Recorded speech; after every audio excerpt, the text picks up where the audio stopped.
History of Kashmir, episode number 2. Kashmir की तारीख महज पहाड़ों और झीलों की कहानी नहीं, बल्कि ये उन अजीम सल्तनतों और बादशाहों की दास्तान है जिन्होंने इस वादी को इल्म, फन और ताकत का मरकज बनाया। आइए वक्त की धूल झाड़ते हैं और तारीख के इन दो सुनहरी मगर परपीच उद्वार का सफर करते हैं। ये वो दौर था जब मसीही कैलेंडर की शुरुआत हो रही थी। किशान खानदान ने वस्ती एशिया से आकर हिंदुस्तान के शमाली हिस्सों पर अपनी धाक बढ़ाई। उनमें सबसे ताकतवर नाम कनिष्क का था। ये एक ऐसा दौर था जब कश्मीर की ठंडी हवाओं में मंदिरों की घंटियों के साथ साथ बुद्ध भिक्षुओं की दुआएं गूंजती थीं। राजा कनिष्क ने जब कश्मीर की वादी में कदम रखा तो उसे यहाँ का सुकून इतना भाया कि उसने उसे बुद्ध मत की तालीमात का गढ़ बना दिया।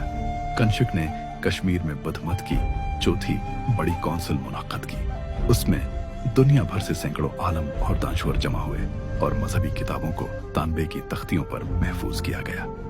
उसने कनिष्कपुरा जैसे शहर बसाए।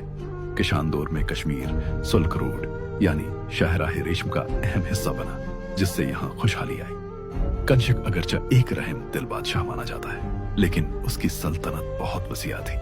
तारीख बताती है कि अपनी सल्तनत को फैलाने के लिए उसने कई खूनरेज जंगें लड़े, जिसमें हजारों फौजी और आम लोग मारे गए। एक अजीम फौज और आलिशान इमारतों के इखराजात पूरे करने के लिए अवाम पर टैक्सों का बोझ डाला जाता था, जो गरीब किसानों के लिए अक्सर मुश्किल पैदा करता था।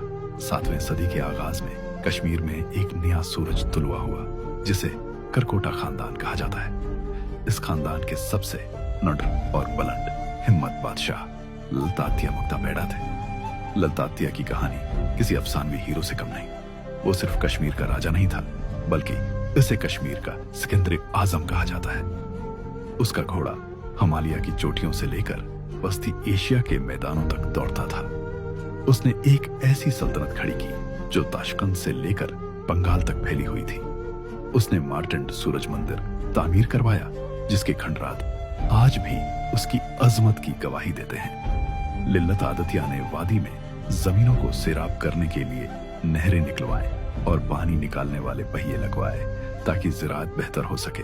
वो खुद हिंदू था, लेकिन उसने बुद्ध मत के स्तूपा और खानकाहें बनाने के लिए भी दिल खोलकर अतियात दिए। जहां ललित आदित्य एक अजीम फातेह था, वहां उसके दौर में कुछ तल्ख हकायक भी मौजूद थे। ललित आदित्य की जिंदगी का ज्यादातर हिस्सा जंगों में गुजरा। मुसलसल जंगों की वजह से रियासत के नौजवानों का एक बड़ा हिस्सा मैदानी जंग की नजर हो गया।